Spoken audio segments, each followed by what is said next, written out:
This podcast is sponsored by nobody. Hey dudes, welcome to Splat from the Past, the only 80s themed horror sci-fi show where things can get totally radical. Now today I will be welcoming back my good friend Holly Fields.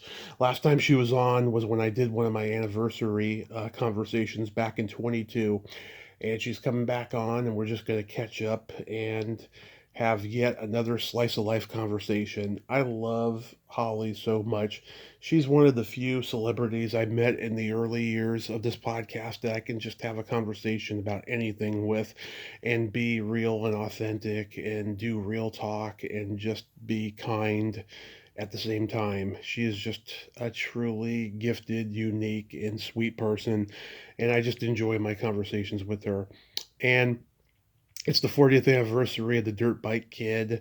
I'm sure we'll go down a rabbit hole of that and I want to talk about some episodics that she guest starred on back in the day because I've seen some on Tubi lately. I've been binge watching sitcoms because I've been doing research with actors who were on them and stuff. And it's going to be great to talk with Holly again. So, yeah, here is my new interview with Holly Fields.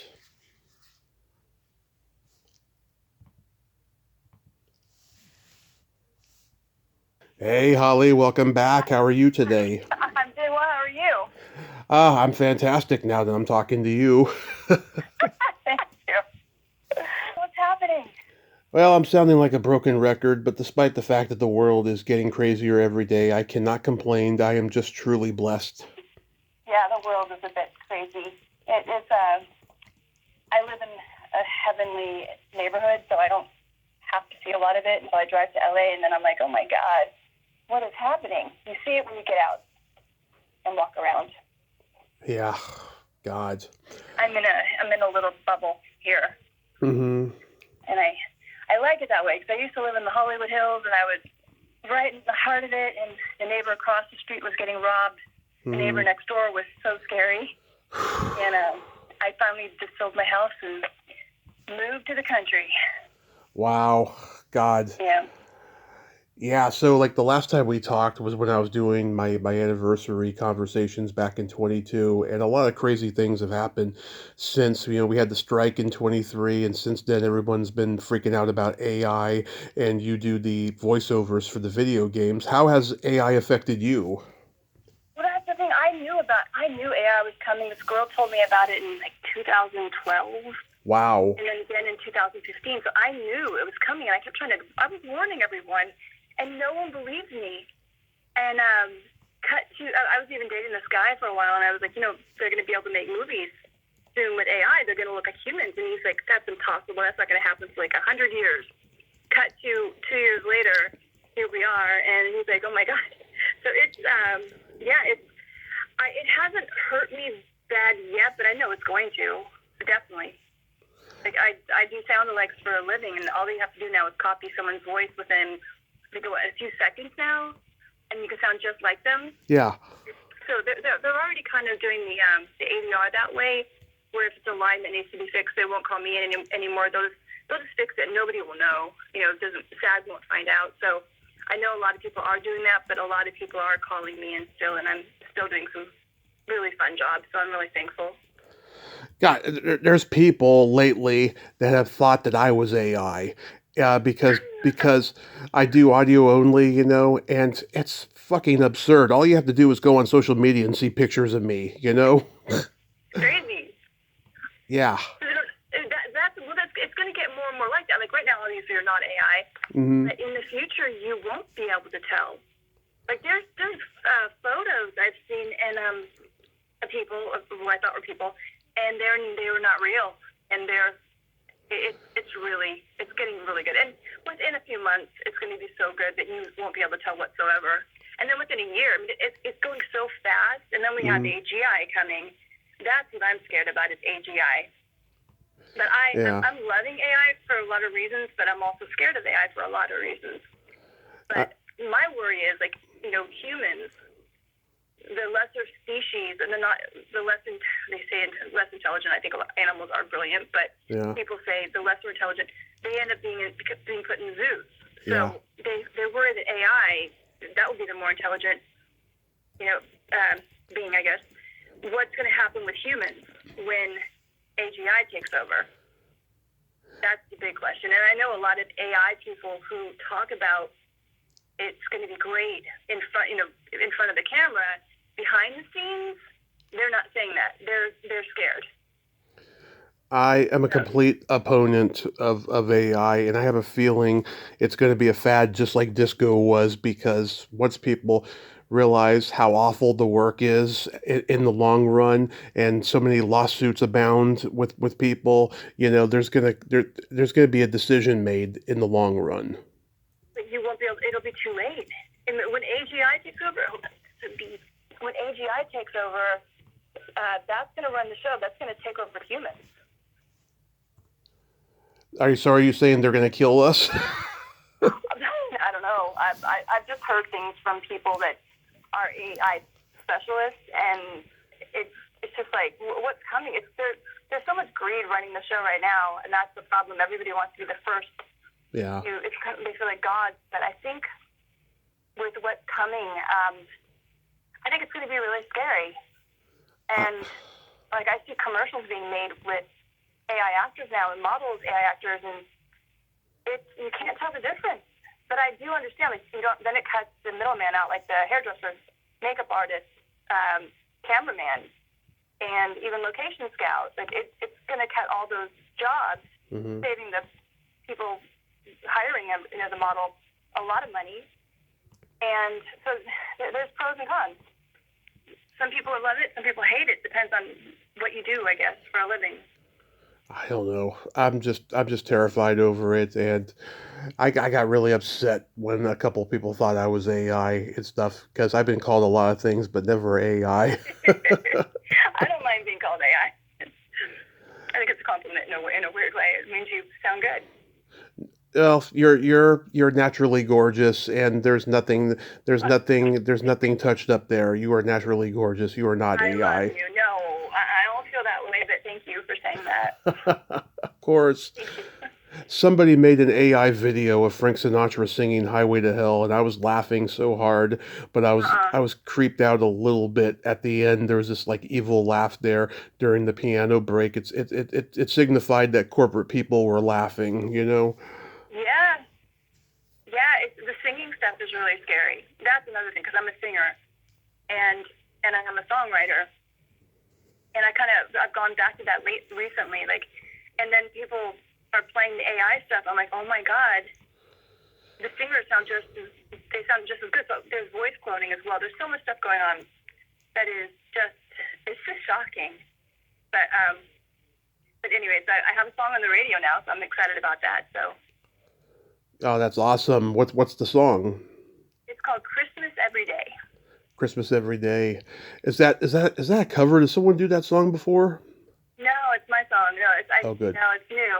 I put it on Facebook, and then a friend of mine who was trying to get me a record deal back when I was like 13, 14, but I didn't want to sing back then. He was like, hey, I run a radio station. He's the nicest guy. He said, can we put that on the radio station? They put it on the radio station. I was so shocked. I didn't think anyone would ever get to hear it. So you didn't want to be Tiffany back then? No, I didn't. I had this vocal coach named Seth Riggs, and he was grooming me to be a singer. Martika took from him Mila Jovovich, Stacey Ferguson, who became Fergie. Yep. And I didn't want to do it, but Stacey did. I didn't, and I think he was disappointed, but Now I regret it. I look back now, I'm like, because it came so easily. So I just thought it'd be easy. I'm like, I'll do it later. And I got a record deal later on, back in my 20s. But I just thought it'd be so easy. And I look back now, and I'm thinking, what an idiot I was. That would have been so much fun. But I got to do tons of TV shows and movies and stuff like that. So I got to live a pretty exciting life. But it would have been fun. I know all the guys that were on Kids Incorporated with Fergie. Moosey Dreyer and Ryan Lambert and Andrea Wilson. Yeah, they love her like a sister. Yeah, I loved that show so much growing up. And Renee Sands, I loved her. And Katie Barberi was on there for a hot minute. Yeah. Oh, I didn't know she was on there. That's pretty cool. It was like maybe 1 or 2 episodes or something, like in the first season or something. Yeah. That's the kind of show I would have wanted to do. I did a show kind of like that. It was called Whole High, where we all danced and sang, and that was so much fun. And then, then we were on NBC and Disney, and then we got pulled because we were too expensive. But a singing show, like I would have loved to have been on that show with Liam Michelle. Yeah. Glee. I would have loved to have been on Glee. That's if I could act and sing, that's what I would have done. Yeah, or a High School Musical or something like that. Well, that's what Whole High was basically. That was Kenny Ortega in Mm-hmm. Disney, and then they scrapped that, and then they brought our show and revamped it, pretty much the same outfits, kind of the same concept, and they made it into High School Musical. That was, I mean, we danced, the same choreographer, I think. Well, Kenny Ortega, same director. Mm-hmm. So they took our show, and all of a sudden, High School Musical, I'm watching it like, this is so familiar. But yeah, my friend Bart Johnson was the coach on there. But I love Kenny Ortega, and I loved High School Musical, so I'm glad it did well. I'm a big fan of Hocus Pocus. I did a deep dive on it this past Halloween, and my mom took me to see it when I was 10 in the theater, and it had a thing with a glow in the dark, like a 3D glow in the dark popcorn bucket that was plastic. Oh, no way. Yeah. That's brilliant marketing. It was so cool. Yeah, I took it home. It's long gone now. I'm sure I could get a replica on eBay or something, but it was cool. I was in seventh heaven getting a glow in the dark popcorn bucket. Oh, that's so cool. I love Hocus Pocus. Yeah, that's one of the best. I love it. Yeah. Can you believe it's been 40 years since the Dirt Bike Kid? No, it hasn't. Has it? Yeah. It's so funny that you said that because it's not even on my IMDb. So. I know. Back then you were Holly Schenk. Yeah. Yeah. And then I moved to LA, and they said you can't have that name because there's another actress by that name. So I had to quickly change it because I was up for Married with Children. I had to come up with a new last name, and we came up with Fields like within seconds. My grandmother's name, so it was pretty easy. But yeah, that was fun. Dirt Bike Kid was such a good movie. I didn't even know how well it did, and I didn't get paid for it for so many years, like since back then. And finally, they just paid something. But Peter Billingsley. Yep. Pankin. Yep, he was your boyfriend for a while. Yeah, great guy. Really great guy. Dirt Bike Kid. They should redo that. It's such a good movie. I know. I've been trying for years to get in touch with Patrick Collins because I just think he's so great as the coach. Awesome. Yeah, him and Sage Parker, I thought had great chemistry. Yeah, he was so nice. So was he. Like, the whole cast was great, and then the director, and then that was Roger Corman. Right. Yeah. I got to work with them later on Runaway Daughters with Joe Dante. Mm-hmm. And it was so fun getting to tell them I was in the Dirt Bike Kid back when I was like 5. Not really 5, but they were so nice. It was such a fun film. Yeah, Stu Pankin is so evil in that. He's so funny. He's so great. Well, yeah, is he's still around, right? Oh yeah. I think he lost his house in the fires this year, though. Oh boy. Oh, so many people did. Yeah. And then the ones that didn't, their house was destroyed by smoke, and it's like they didn't get the money to lose their house. Yeah, that was horrible. It was awful. Yeah. But yeah, he's still out there. He's still working, and I just every time I see the movie, it takes me back to when I first saw it when I was like 9, and that was so fun. I know when you told me in our first conversation that you were in it, I was shocked. I was like, "Oh God, who were you?" And then when I watched it again, I saw you. You're one of the mean girls. And I was back, and I can't even watch it. I cringed. Peter and I actually watched it together, and that was like Chinese torture. Yeah. I can't. I don't like to watch myself, and especially back then when I didn't even know what was film acting or theater acting. I didn't know better until I came to LA, and I learned the hard way. But that was a fun movie. Most actors cannot watch themselves. I mean, Samuel L. Jackson debunks that. He says any actor who says that they don't like watching themselves is lying. No, it's true though. Well, for me, it's true. I hadn't even seen. God, there's so many movies of mine I haven't seen, and I had to sit through one of them because we were doing like a behind the scenes talking about it, and oh Lord, that was hard. But Yeah. I have dated guys that were famous actors, and they loved watching themselves. So I can't say who, but yeah. Yeah, I've been binge watching MacGyver lately on Tubi, and I went back and saw your episode again. See, I like that one. I like that one. I can watch that one because it's so opposite of who I am in real life. Yeah, It's fun to like watch it because I was such a little kid, and I love Richard Dean Anderson so much. I can watch him in anything. yeah, But he's great. that was so fun. I had such good memories of that. We filmed it in Vancouver, and I remember it snowing and how nice Richard was, and the producer Michael Greenberg. Everyone was so wonderful to work with, and it was my first big job. I married with, I think I did the pilot and Married with Children first, and then MacGyver. Yeah, that was one of the first. I found out it was one of the first episodes they shot up in Canada because the show went from L.A. to Canada to back to L.A. again in the last season. I didn't even know that. Yeah, I didn't even know that. But yeah, no, it was really fun filming in Vancouver. I love Vancouver. And I didn't even know. I never watched. I was such a I was a kid, so I didn't watch the show. But I did see that episode, and that was fun to watch because. Yeah. I can watch it now, especially now that I'm older. I can look back, and now I look at it through different eyes. Yeah. But my thing is when I watch stuff, I'm like, oh man, why didn't I do this instead of this? And why did I say the line that way? I'm so hyperly critical of myself. So. Yeah. Which is bad and good, but. No, you were so well beyond your years in that episode, and you were playing probably a little bit older at the time, right? And she was supposed to be I was a teenager when I filmed that, and she was supposed to be a teenager, like 13, 14. Yeah. They never really said her age, I don't think. But I was young. I mean, I hadn't even dated a guy yet at that age. Yeah. I hadn't even kissed a boy. I was a kid, and so playing a hooker was, and I played a hooker on a few shows, and it's funny because they liked me because they told me this. I looked so innocent that was more fun to watch, and more you wonder how did she become a hooker? That's what they wanted the audience to think, rather than a girl that was like Taryn Manning type. Like you're like, oh, it's they didn't want the obvious choice. They wanted the like why what happened.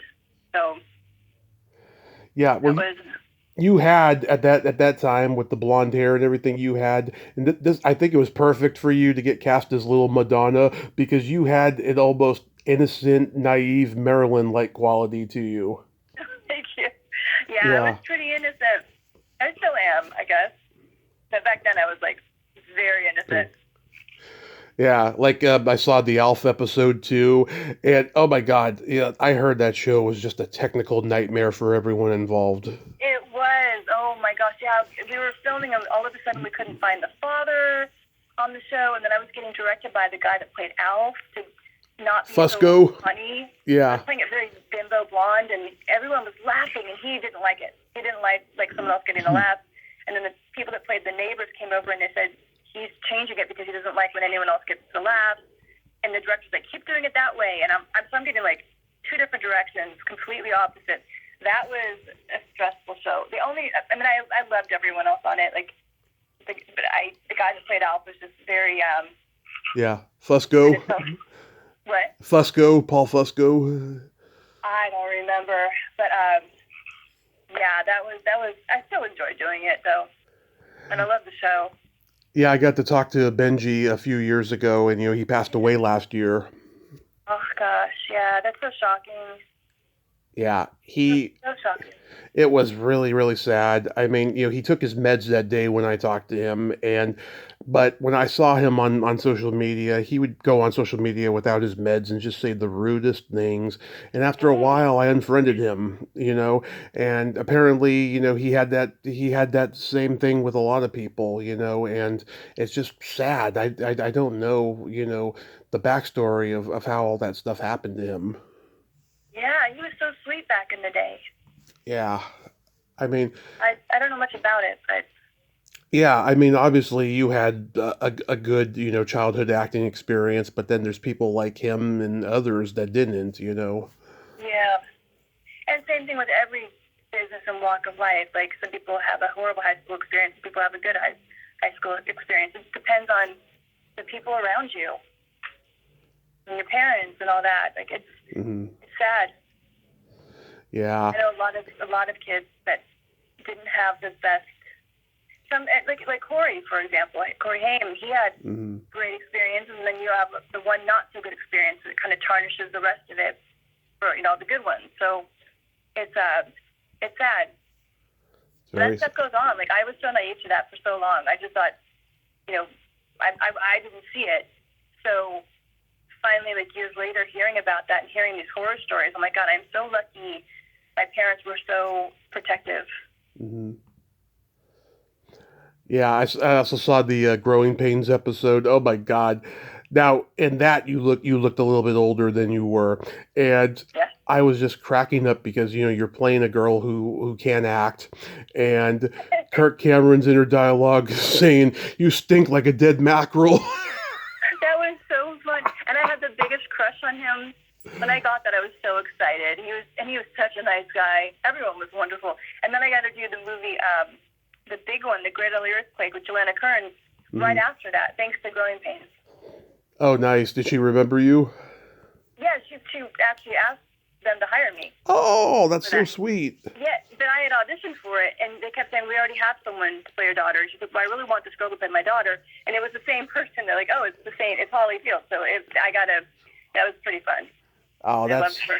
that's awesome. Yeah, she's very talented. She is so talented and an amazing director. Oh, that's so awesome. Yeah, that was funny. And it's funny in the last month or so, I've interviewed two people from The Big Picture and I watched it twice. And both times I see you on screen, I'm just so delighted to see you in it. That was a fun one. I didn't even know when I auditioned for that. I don't know if I told you last time, but Hmm. I thought Christopher Guest was William Hurt. Yeah. So we Yeah. used to read, and I'm like thinking, oh my God, this is William Hurt. I love him so much.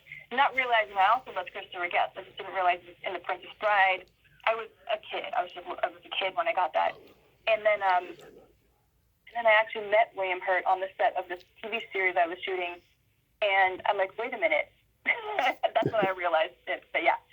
So I auditioned for Christopher Guest and Michael McKean, and they hired me on the spot. And I didn't even know what I was doing. I didn't realize how great Christopher Guest and Michael McKean are. Like, I didn't know he was a director. And yeah, he's a fabulous man. I love him, and I love his wife. I love Jamie Lee Curtis so much. Love He her. was so nice, wonderful to my dad and my mom at the movie premiere. Yeah. I'm thankful I've gotten to work with some really amazing people. Very talented, very amazing, down to earth people. Yeah, the secret to their long marriage is that they've never worked together. I don't know. I just think they're perfect together. They're good people and Yeah, funny. They're fun and funny. very funny. Yeah, I think their house was affected by the fire too. Oh gosh, really? I think so. I have a vague recollection of the fire in their neighborhood or something. Hopefully they got out or something. But yeah, Yeah. Gosh. Yeah. It's crazy times. It's been crazy times for the last, I don't know, like 6 years. I feel like every day, maybe 5 years, ever since COVID, I'm like, what's going to happen next? yeah, Hawaii and then here, hurricanes and North Carolina or South Carolina, like all this, like it's so sad. So many people affected by what's going on. and this week, Netflix and Warner Brothers do that deal thing. I don't know. I think that's going to fizzle out because we've seen deals fizzle out the last few years, like when CBS Radford got bought, and then next thing you know, the deal fell through. And it's like, okay, at least we get to save the parking lot, you know. Yeah, God, yeah, I don't know. I heard about that, and yeah, I don't know. Things are changing in the business so much. I'm seeing so much stuff go overseas, Hmm. and they're filming a lot in Ireland, and it's less expensive to fly the cast to Ireland than to shoot it here in LA. So I remember in 2016, I went to go see a live taping of Conan's show, and it was at the Warner Brothers lot, and me and my friend were given a studio tour because I was walking with a cane and stuff, and they wanted me to take a load off and everything, and they took us for like a tour of the studio, and it looked just like it did in Pee Wee's Big Adventure. I was just like, yeah, this is so cool. And then my friend had to go to the bathroom, so we went into the Warner Brothers main office, and we're seeing posters of Bugs Bunny and Bogart and Bacall on the wall. I'm like, God, we're at Warner Brothers. This is so cool. I'm doing that tour actually in a few weeks. Oh, yeah? Yeah, my friend got us tickets for the Gilmore Girls Christmas something. I don't even know exactly what it is, but I guess we start on the Warner Brothers tour, which is going to be odd and cool, seeing all from a different perspective. And then at the end, I guess it's going to snow, and you get to have tea, and I don't know. It's going to be pretty fun. And hot chocolate and crumpets or something like that. So I'm looking forward to that. That's so cool. Yeah. I'm curious, what's your favorite movie of all time? I was just talking to someone about this the other day. I love Ferris Bueller. I'm such an 80s person. Love it. And the weird thing is, back then, when I was in that time, I was younger. So, then my sister and my brother were older. They're a lot older. And Molly Ringwald's a lot older. And she was in Pretty in Pink and The Breakfast Club. And I saw them just because she was in them, but I didn't get it because I was so young. But I love Breakfast Club. Now that I'm older, I was back in it. Now I love them. Ferris Bueller. I love The Goonies. The Goonies is my favorite. That's more my age. Yeah, me too. Love The Goonies. I mean, there's something like Shawshank Redemption. There's so many great films. Yeah. It's hard to choose one, but I think if I had to choose one, and Bob Gale always said it's people's favorite movie is usually when they're at a certain age. Like, I think he said 14 or something like that, 13, 14, 12, around there. But younger teenage years, that's usually the one. And like Star Wars, I love Star Wars so much. And yeah, I don't really have one nowadays that I love. You? Every time I see a new movie, I am disappointed. It's just, I don't know, the great movie era, I think, has passed us by for now. I don't know. It's just, it's different now. The whole landscape is different. Yeah, everything's kind of fast. Like they're making the Jumanji 4 right now in Ojai, and I love the first one, but I'm wondering if the other ones are good. But yeah, I don't find many movies are just like Ferris Bueller, like where you just can watch it over and over and over again. Yeah. Back in June, I went to the Hollywood show. Back to the Future is another one. Sorry. Oh yeah, Back to the Future is my favorite movie of all time. I love that movie so much. Love it. Yeah. That weird connection with it is really interesting.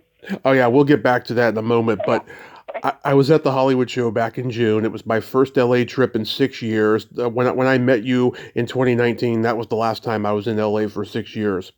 Oh my God. So I go, and Cindy Pickett, Mrs. Bueller's been on the podcast before. She's a sweet, awesome lady.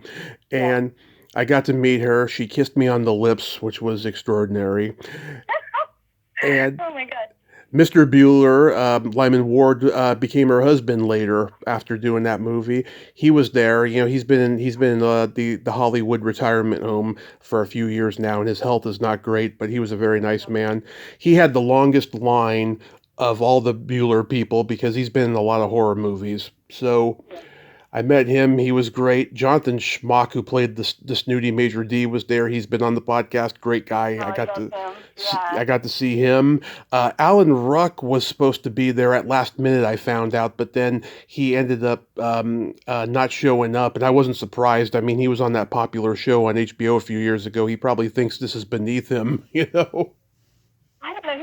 We're friends on Facebook. He's a really nice guy. I don't know him well or anything like that, but yeah, maybe he just is working, hopefully. I don't know, but I that would have been cool to meet him too. But Ferris Bueller's God, just everything in that movie is just perfect, and just everything. I laugh out loud when I see it. And I saw Mia Sara on Bridget Bacco's podcast recently, and they get really, really dirty on that show. And I was like, I was like, yeah, I'm not surprised because, what was her name? Sloane in Ferris Bueller. Sloane doesn't mind Cameron, watching her, change out of her swimsuit, and she seems so comfortable committing to that line. I was like, yeah, I'm not surprised she's a freak in real life. Oh my God, I love that movie. Yeah, just everything about that movie is just perfect. I just crack up so much.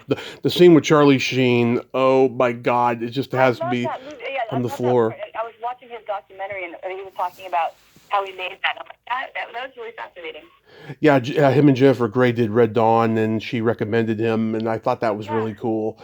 Yeah, yeah, yeah, I back love Jennifer Grey too. Yeah, but Back to the Future, though, is just, it's always been an important movie in my life because my parents used to let me look at their yearbooks, and I always had that fantasy of going back in time and seeing them in high school and finding out why they're so fucked up and why I'm so fucked up. Well, there's always a reason.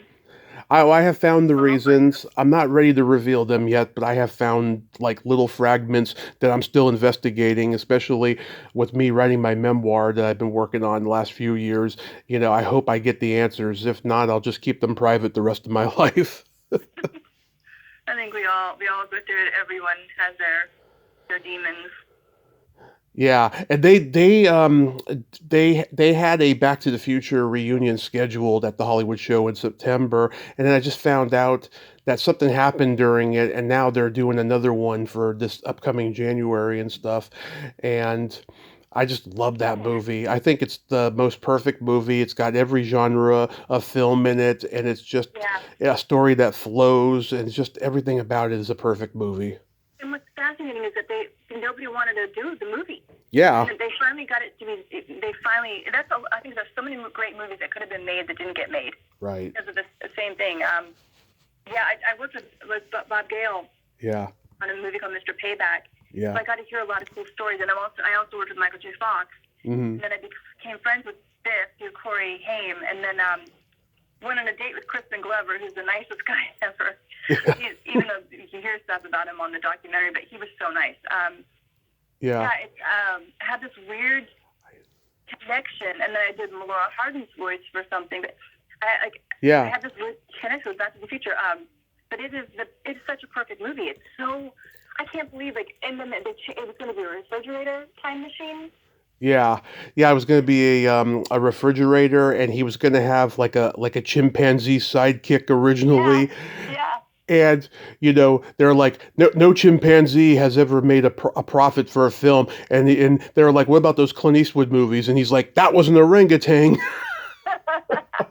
And they didn't want the kids to try the refrigerator thing. All of a sudden, it became a car. Yeah. Yeah, I love the making of Back to the Future. I love watching that. It's just as good as a movie. It's so fascinating. Me too. Yeah. Claudia Wells, who played Jennifer in the first one's a friend of mine. I've gone to her Like, store. I've gone to her store that she owns in Studio City, the Armani store. She gave me $75 discount on 3 dress shirts, and she gave me free autographs. She's really nice. oh yeah, I don't know her, but she's beautiful and she seems really nice. Very nice. Yeah. And she was on the Fast Times at Ridgemont High series that didn't last. Oh man, that would have been good. It's interesting how there's so many movies that made into series people don't know about. I Yeah. didn't even know about that. Like Ferris Bueller, that was made into a series. Charlie Schlatter played Ferris. Yeah. Yeah, yeah. I was supposed to be in the TV series to Pump Up the Volume. Really? Yeah, then that got canceled before we even took off. Actually, Who was going to play Christian Slater in that? I don't know. I had the part of Holly in it though. I had done Blossom, and it was the producer Alan Katz, I think, of Blossom, and he pretty much said, "You've got the part. Just show up to the audition, and you got it." And then we ended up not doing it. Huh. It happens. I mean, it happens so much. People don't realize it just happens so much in the business where you think something's going to happen and it doesn't happen, and then something all of a sudden happens that wasn't supposed to happen. Like my resume of stuff I didn't get to do that I had. Like I was going to do one of the leads in the making of Visitor V. Oh yeah. Oh yeah, V. Yeah. I was in the remake where I think it was ABC. I had done with Kenneth Johnson, who created it. I did Jag with him, and he said, "I want you on my show," and he just hired me on the spot. And after filming with him for a few weeks, and we kind of just waited for that, and then it didn't end up getting made with the original cast that he wanted. ABC took it, or whatever network it was, CBS. I'm not sure which one, but they said, we're buying it, we're replacing your cast. So they replaced all of it, which sucked. But I'm glad for him because it was such a good show. I didn't realize Cass Johnson did Jag. I thought that was Donald Belisario. It is Don Belisario, yes, but Kenneth directed it. Oh. Mine, yeah. Okay. Yeah. Now, we've talked before about how you're related to Howard Hawks' wife, Slim. Yeah. Yeah. My favorite noir movie of all time is The Big Sleep, and I just love that movie. I can watch it anytime. And years ago, I interviewed the child actor Mason Reese, and he told me his mom it was that one female femme fatale in the movie, Sonia Darren. I was like, really? That's your mom? I didn't know that about him. Wow, I didn't know that either. Yeah, I thought that was really interesting. Yeah, you mentioned Crispin Glover actually interviewed his dad, Bruce, before he died. Oh, that's pretty cool. Yeah, I mean, any eccentricities Crispin has, you can all look at his dad. I mean, he was a very eccentric guy. Yeah, I think he's also a very intelligent guy, and I think that makes him a little eccentric.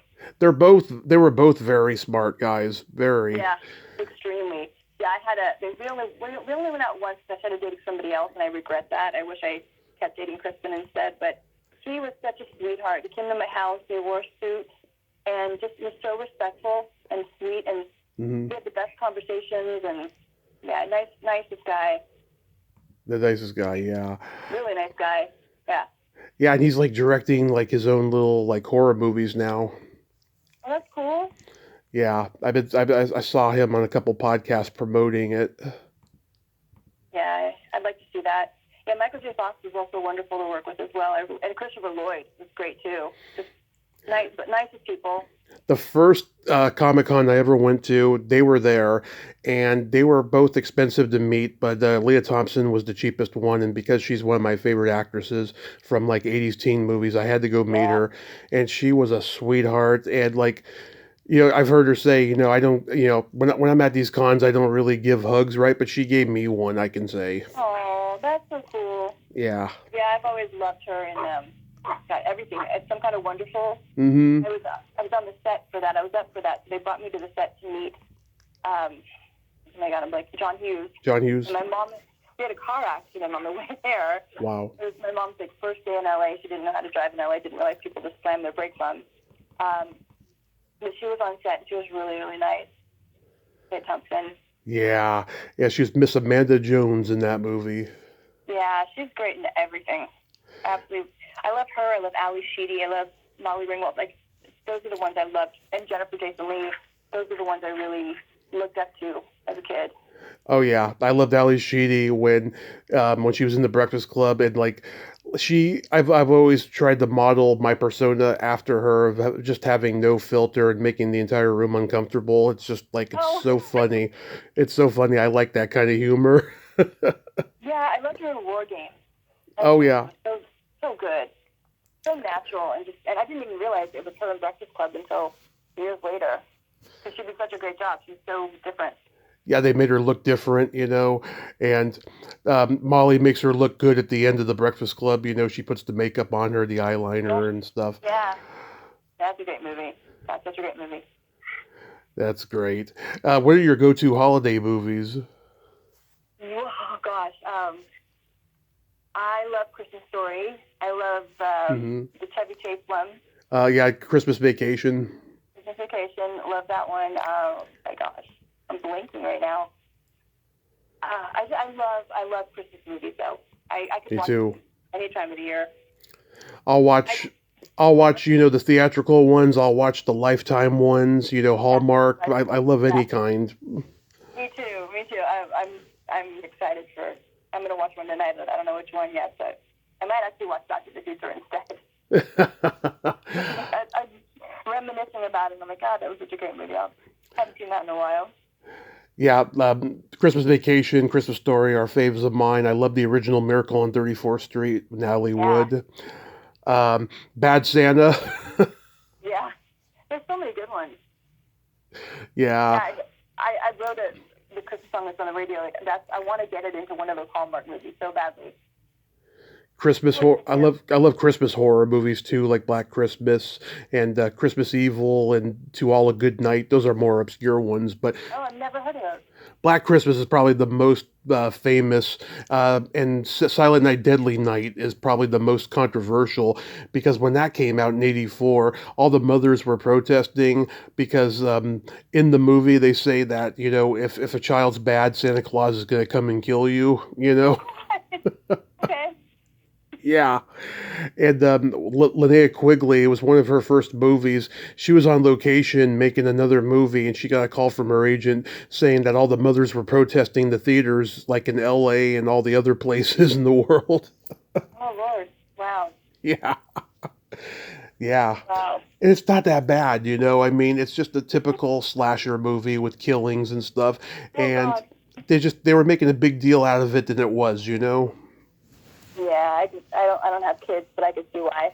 Yeah. I had kids. Yeah. Yeah. I remember growing up. I loved The Shining. Yes. And something wicked this way comes. That was one of my all-time favorite horror films. That is mine too. It was the first one I ever saw. My parents Really? are not big horror fans, but they love Jack Nicholson, and so Yeah. when we first got HBO, it was on all the time, and so Yeah. we would watch it, and it scared me. And then I didn't watch it again till much later, and then it became my go-to horror movie, like every Halloween. It's so good. It's such a good movie. My mom's a big horror movie. She loves them. Hmm. I don't know why. As kids, when we were kids, she would make us see so many horror films. Yeah. And I'm like, didn't you? Oh, you didn't, right? I remember seeing Jaws. Yep. It covered my eyes. I think I was probably 3 or 4. I'm not sure. I was young. And I've been afraid of the ocean ever since. And then she had me watch Piranha, which then made me afraid of lakes and pools and any body of water, basically. So, yeah. I interviewed Robert Shaw's nephew this summer. He sounded exactly like him. Oh, really? It was eerie. I mean, he was a dead ringer for his uncle. Oh, that's cool. Yeah. That's a good movie. He just wrote a whole book about it and stuff. Yeah. What are your top 3 desert island albums? I don't have them. What is Desert Island? Like if you're stranded alone on a desert island, you can only have 3 albums for the rest of your life. Yeah. Chicago. I love the band Chicago. A lot of my friends are in the band Chicago, which is weird. Wow. Love them. Toto, and a lot of my friends are in the band. Oh yeah, the Toto guys. I forgot about that. Yeah, I love these guys so much, and I love the Chicago guys. Like, so talented and so nice. I just spent Thanksgiving with some of them, and just the greatest guys ever. Mm-hmm. Their wives are incredible as well. I love their wives. Funny because I met them at the Chicago concert when I was 18. I was with my friend Stacy, and we were walking out, and I was like, God, I wish we could go backstage because it was so packed. We couldn't even walk. And this guy walks over and says, "You guys want to come backstage?" And we're like, "Okay." And I ended up going backstage, and I ended up meeting the lead singer's brother. I started dating him for a while. And that's how I got to know them originally, and I got to meet Bill Champlin and his gorgeous wife, Tamara, who's incredible and talented. She used to sing with Bette Midler. And that was back in the 80s, 90s, and I've known them ever since. All these years later, I'm still friends with them, and they're the coolest people. So I love the band Chicago. I love the band Toto. I love this band Jellyfish. Oh yeah. Yeah. Those are my top 3, I think. And I love Hall & Oates. I love Hall & Oates. Love them. Yeah, I love them. I was so excited because one of them did a like on my Instagram. I have 2 likes on my Instagram, actually. Uh-huh. It was Cyril Hall. So I was like, wait, is it really? And it really was him. So that was pretty cool. Made my day. There's so many bands I love. And there's so many that I don't know who they are, but there's songs that I know that I love, but I don't know who really sings them. But yeah, I love. I'm I'm hopefully going to produce a show.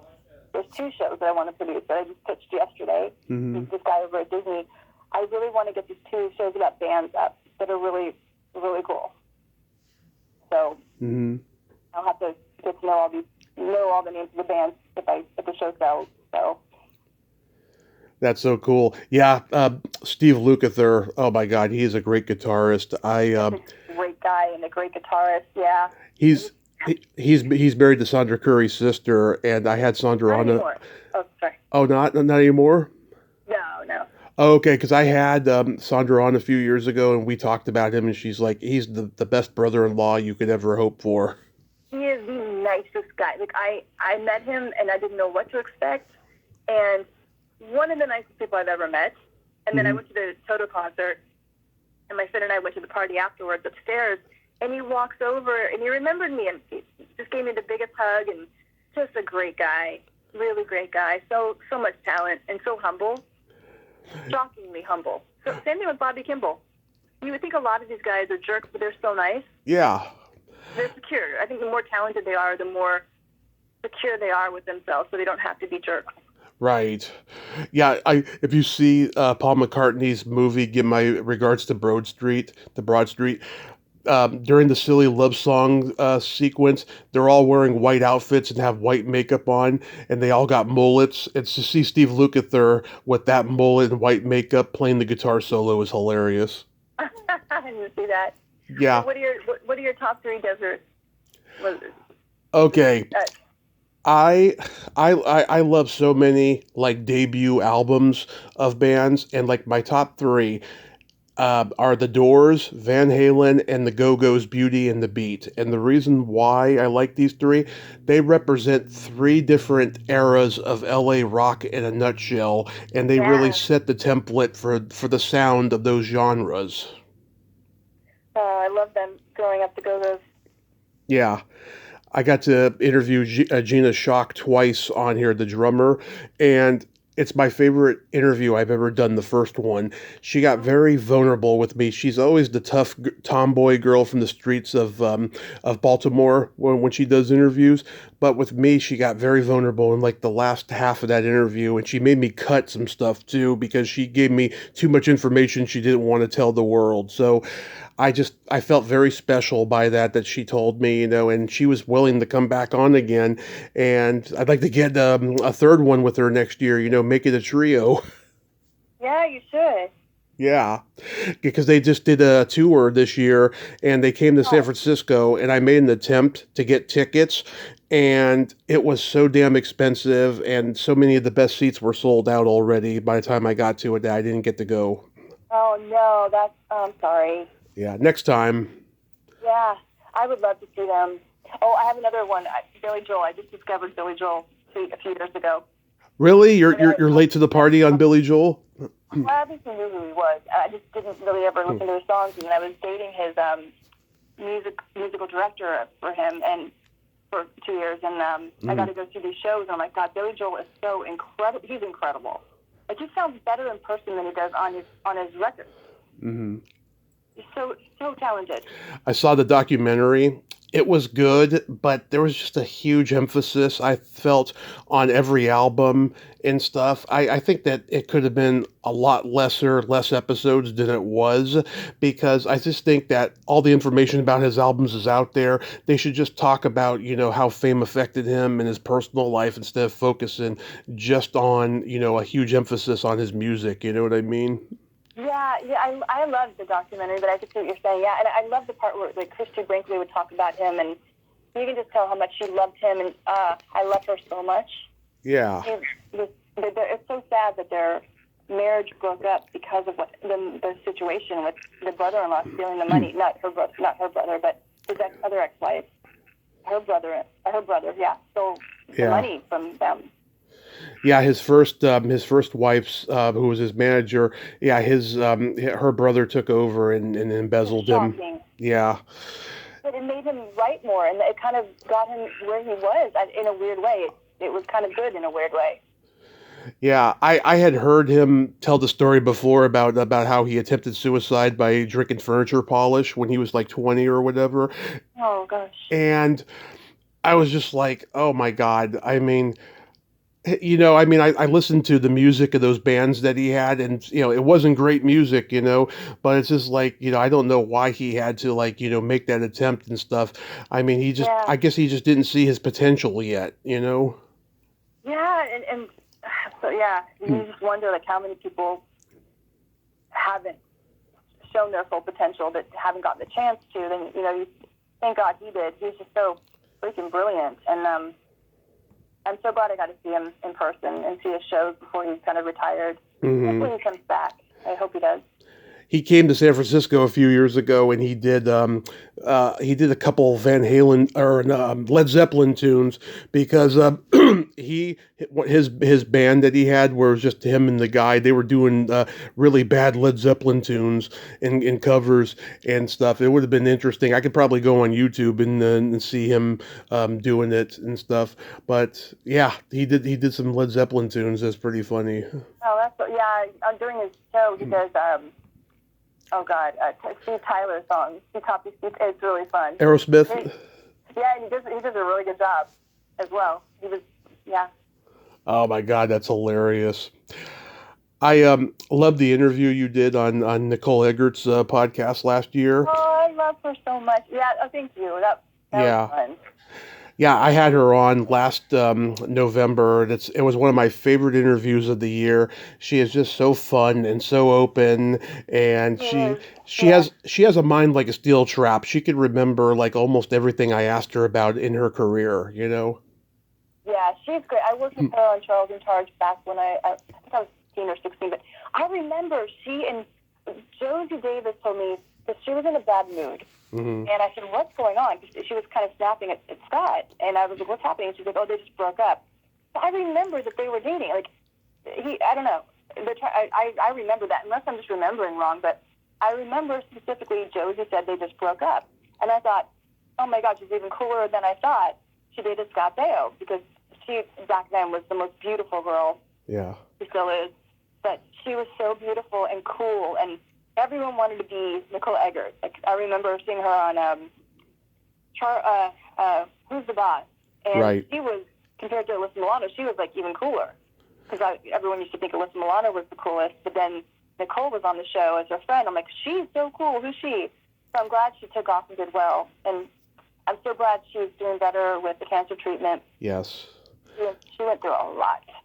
Yeah, I questioned that whole scenario with her and Bayo, but I mean, I let her know that, if it did happen, I'm on her side, and all that stuff because... I'm on her side. Like, I remember I was on the set. I remember something definitely happened, and she was pissed off at him. Yeah. So I really believe her. I really believe her. I mean, I like him. He's always been nice to me.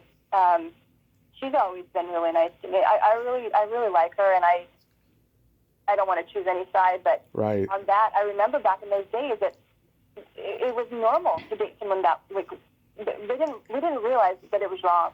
And I think what happened was we finally got to an age where we realized, oh my God, wait, I wouldn't want she finally has a daughter. Yeah. 2 daughters. And I think she finally thought, oh wait, my daughter, if she ever dated someone like that, that would be so wrong. And then it kind of snaps, and you're like, oh wait, that is wrong. Yeah. You finally realized that was wrong, and people back then didn't tell her. I just remember older guys would hit on me. I dated much older guys back then. And now I look back and I thought, I would never let my child date someone that much older. Yeah. So, oh, yeah. Yeah. There's a woman, she used to work on a lot of TV shows behind the scenes. She just came out with a tell-all book. She was Warren Beatty's friend with benefits from like the time she was 14 all the way until like whenever, and she's still friends with him to this day. And I'm just like, oh my God, she's like totally bragging about that and just saying that there was nothing wrong with it, and just it's really disturbing. That's the thing, is I think a lot of people don't think there's something wrong with it because we were so brainwashed. Yeah. Into thinking it was okay, and like I didn't think anything was wrong with it for the longest time until I got older, and I was like, whoa, wait, I look back now like it's a Nicole thing, and I thought, back then I thought it was so cool. But now that I'm older, I'm like, yeah, but there is a problem with that. She was like 16, and he was like 29. Something like that, yeah. It's so messed up, and I could see why he was gorgeous, and I could see why she was attracted to him. He's an older guy that is her boss, and it's sexy, it's attractive, but yeah. I think she finally just woke up one day and realized, I mean, I'm sure she realized it back then, but I'm glad, I'm on her side. I really like her, so I'm glad that Yeah, I do too. she's doing well. Yeah, I mean, guys like Woody Allen and Roman Polanski, they're influenced by the French. And in France, the statute of limitations is like super young, but it's like, guys, okay, you can imitate them on screen, but just don't live their lifestyle, here in the States, it's not accepted, Yeah, and it shouldn't, it just shouldn't be, because gosh, I remember there are so many times where I look back at the guys I've gone out with, and yeah. You don't realize until you're older. Yeah. That what's wrong and what's right, and yeah. At the end of every episode of Nicole's podcast, she reads, her friend Dave reads a mailbag, and I did a mailbag semi-anonymously recently, and they read it. And the last question that they read was so funny. It happened to me in real life, and I was curious to see, how she would react to something like this. I asked her if she was on a date with a guy that had a doorknob outie belly button, would it be a deal breaker? I don't think she would care. Yeah, they laughed at that, right? And yeah, that happened to me when I was 26. I'm on a date with this girl. We're having coffee or whatever, just a casual date, and we went down the rabbit holes of talking about belly buttons because it's a fetish of mine, And she told me if I had an outie, it would be a deal breaker. So I lifted up my shirt and showed her what I had, and then she had this big old sigh of relief, like, oh, thank God, And then she didn't want to see me again because she didn't see a spark in me. After that. Oh my God. Okay. Yeah. And so I asked her that question in the mailbag, and she said, Tommy, what makes you think I would even see his belly button on a first date? That was her response. Yeah, well, I wasn't suggesting that they would go to bed, but just like the scenario that I had, you know what I mean? Yeah. It's stuff. And they thought that was funny. And then, I tagged her on Facebook on the video after watching it and saying, it was me, who sent it. And she thought that was pretty funny. Oh, yeah. I love her show. I'm glad it's doing well. Yeah, and then she went back and re-answered a question that I had asked, and she forgot my name was Tommy. She called me Timothy. Well, she must be doing, knowing her, she's probably doing so many interviews. Yeah. Well, she knows me as Katie Barberi and Carrie Haim's friend, because I name dropped. Yeah, because I name dropped them, and we talked about them in the interview and stuff. So. Yeah. So what are your holiday plans, and what do you got upcoming? Well, I'm doing a lot of music. I just got 5 songs in 2 different films. I'm very excited. And last night I was working on the trailer, the music for the trailer for American Spark and Beyond the Crashing Wave. And that's 2 really good films. I've just got those songs placed. Got one on the radio, which I'm very excited about. And I'm hoping to get one in my neighbor's film. I just was on the set today with Mary Steenburgen. Oh, love her. Really, yeah, I do too. She's so gorgeous. Yeah. Yeah, I was just there watching her scene. I'm like, God, she is so beautiful. Mm-hmm. So I'm hoping to get one in that movie. They told me to send some over, so we will see. But I'm writing a lot of music, and I'm doing there's a lot of my stuff on Spotify right now and Apple, and free to listen to. I don't make any money off of it, so I only make money when I sell them to movies. Well, it may happen in the future. I know Gene Simmons did that thing the other day of saying, how the FM AM radio stations aren't paying the artists and stuff. They're not. I mean, I had one song get played, I think a million times is what it says, and I got $11 maybe. You don't make any money anymore because everyone has streaming. Right. So a lot of my friends that are musicians are kind of upset. The only way you really make money is going on tour and merchandise sale. Oh yeah. And I'm not planning on going on any tours. I'm just writing for movies, and I put them up on Spotify just so they don't get stolen. So that way I can submit them, and they can go to Spotify to listen to them, the producers. But people are actually listening to them, which is, I didn't expect that to happen. That's so cool. It's so cool. I'm excited about that. Like, I'm not trying to. I had a record deal in my 20s. I'm not trying to be Taylor Swift. I just want to write some stuff for movies, and that's it. But yeah, it's pretty fun. Yeah. So I'm doing a lot of music right now. I'm still working on, like, I'm doing voiceover stuff right now. I just did a really cool one 2 days ago, and yeah, good stuff's happening. I'm just trying to enjoy life more and not be so focused on work. I just went to Disney World with my dad, and Universal Studios and Disney gave us tickets, which was pretty awesome, and that was a very fun trip. My mom and I, we bought a house here in Modesto about a year ago.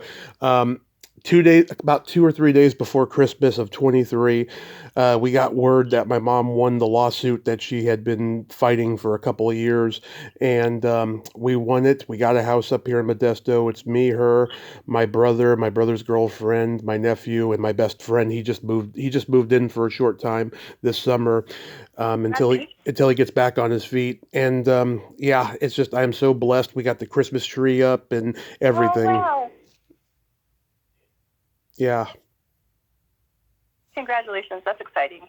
Thank you. Yeah, it's just the most wonderful thing that ever happened. And a decade ago, we didn't think it was going to happen because we were homeless for a few years, and it was just sad, but it made us stronger, Yeah, it does. Anyone that has like the perfect life, I don't think anyone has the perfect life, but you don't get the depth. When you go through stuff, it's hard. It's so hard going through stuff. Like I had, 3 spinal surgeries, which sucked at the time, but it gives you character. Yeah. And it makes you not so, like, I think in life you don't judge others because you've been through it. So I think everyone needs to go through hardships to develop themselves as a human being. My accident definitely gave me character. Like every time I walk with metal in my leg, that gives me character. It makes me, it reminds myself of how lucky I am. Yeah, and it makes people more appreciative when they have to earn it and when they don't have it and then when they get it. And you have to remember always, like, this is something, never take anything for granted. Because the stuff we have now, we wished for years ago, and never take anything for granted or anybody for granted. Never. And I subscribe to your YouTube channel. You need to put more stuff up there. I did it just for fun.